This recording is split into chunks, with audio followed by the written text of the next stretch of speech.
because there's not too many people who start learning to fly around about 75, let alone going on doing aerobatics, let alone going up on their 90th birthday with a grandson doing aerobatics. I've got a lot of pleasure in asking Ian to come forward and give us some recollections of his flying.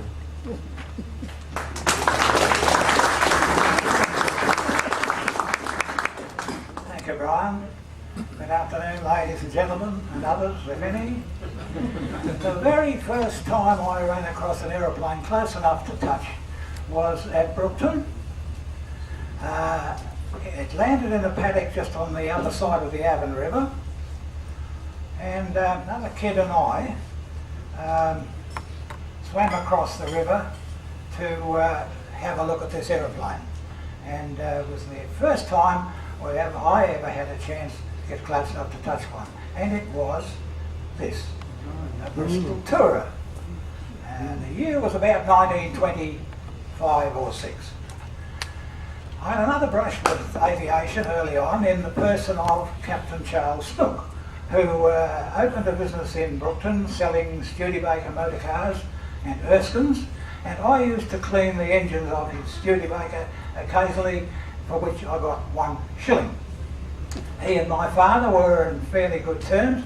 My father was at that time a station master at Brookton, and in the course of conversation Captain Snook said to my dad, "What are you going to do with the boy when he leaves school?" And Dad said, "Well, I don't know, he's a bit mechanically minded and I'm not too sure what will happen to him, but I don't know." So Captain Snook said to my father, "I will be starting a concern down in Perth called Wings Limited, and I will teach the boy to fly for £45. Wacko. So the first I heard about this was at tea that night.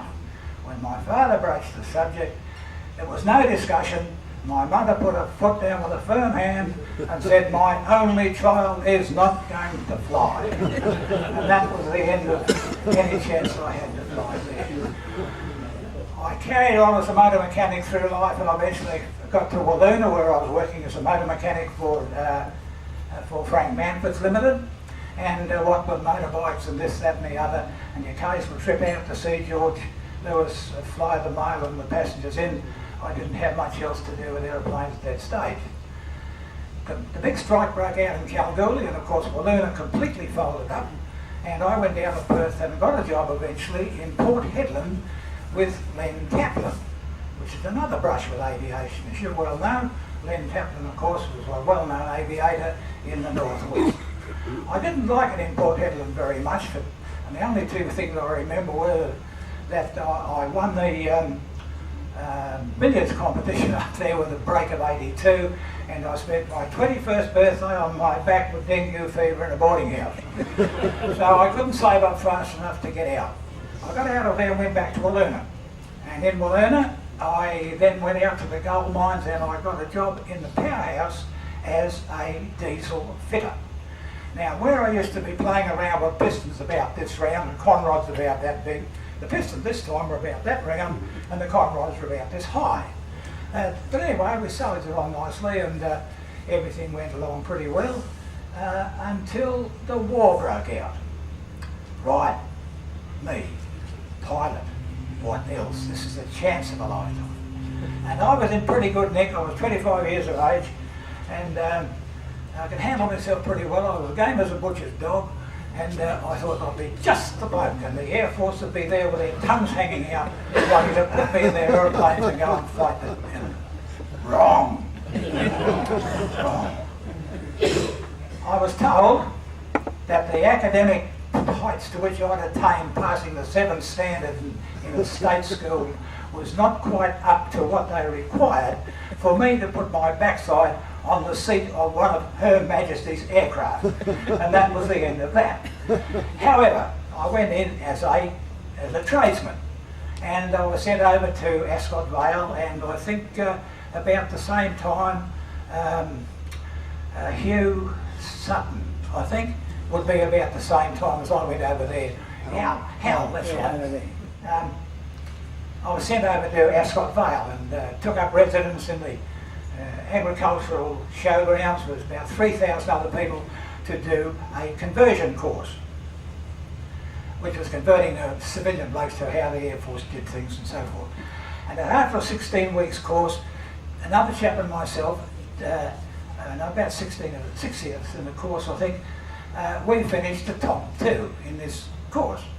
And for that, we were sent to the Commonwealth Aircraft Corporation factory in Fisherman's Bend to where they were building Wirraways right from scratch. There she is, A20. And having done 6 weeks there, we were classed as experts, I suppose, for want of a better term. And Joe was sent to Nilluquin, and I was sent to 25 Squadron in Pierce. There I was in the service party, a group of 10 people who were responsible for the major overhauls of these Wirraway aircraft. And as it turned out, of the 10 people in this service party, I was the only one that was at all keen on flying. And Squadron Leader Brian Walker, who was well known as Blackjack Walker, normally did the test flying.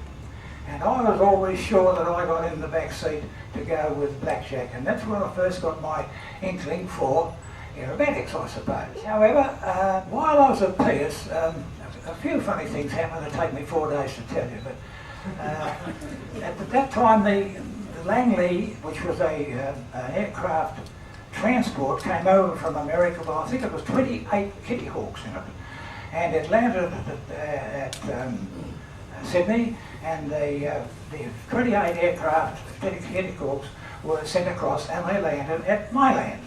Why they landed at Mylands I'm later I know, but that's what they did. They landed at Mylands. And a few of their local pilots, when they got out, were talking about a cow pasture and a few things like that.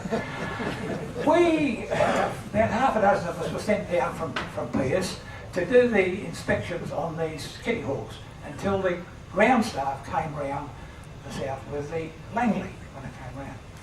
And we quite enjoyed it down there. I was down there for about 4 days. It was about another half a dozen blokes.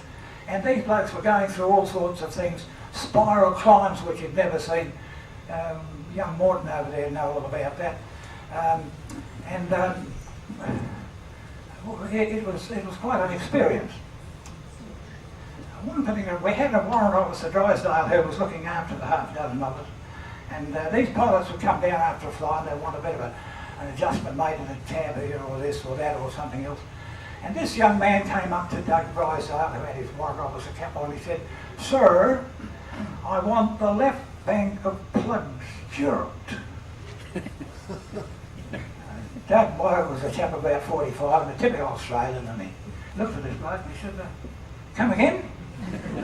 "Sir," I said, "I want the left bank of plugs jerked." So Doug looked at me, Drysdale, looked at me, and he, "What the hell is he talking about?"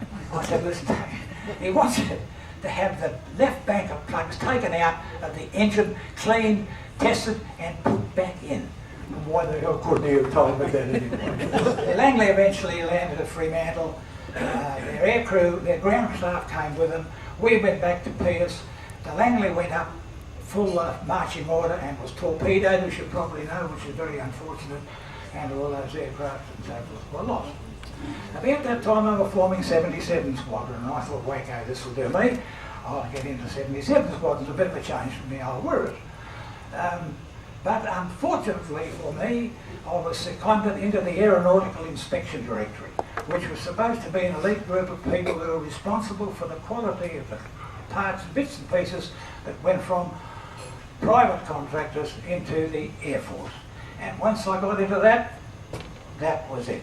So as far as I was concerned, that ruddy walk couldn't finish fast enough. And when I got out, I went up to Kalgoorlie and I got a real education this time. And I came out of it as a professional engineer. And I worked around Perth and so forth, and did twelve yachting, and I did this and the other. Tutterton ran an open day up there, and I went up and had a flight in a Blanning. My first flight. Oh, I forgot to mention, I used to get the lion's share of the test flights with usually Blackjack Walker. And he was a pretty good pilot and a showman, and he did all the stuff and that sort of got me. I think I might tell you about that. Anyway, I'm now into the gliding business. Then while I covered, I met Maury Bradley from Waikery in South Australia. I went over to a week's course, and learned how to fly the aeroplane, well sort of take off and land anyway.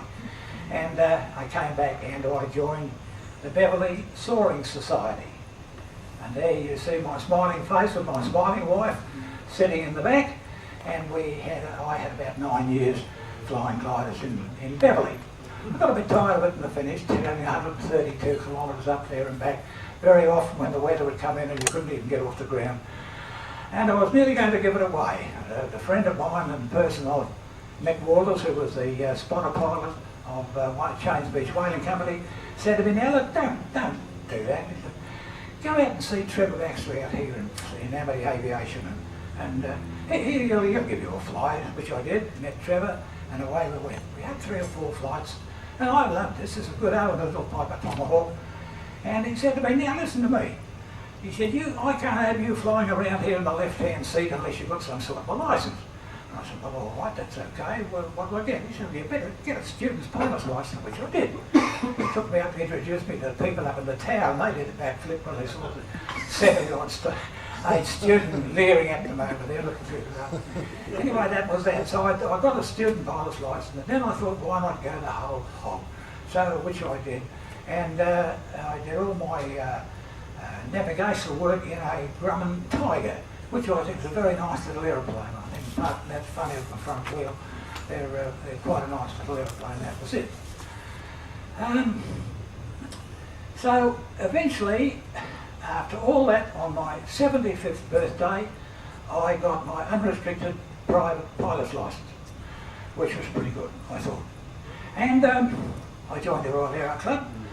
Pat and I went over to America. We went to Oshkosh, and just before the show started, we hired a 152 and we did a fly over there. Incidentally, I got an American pilot's licence in Rapid City, but I only flew once, and that was that particular time in America. Back here, was member of the Royal Aero Club, and I joined in the general activities and cross-country stuff and so on until the year 2001, when I decided to enter for the basic aerobatic championship in the WALAC Championships. And I won it, strangely enough.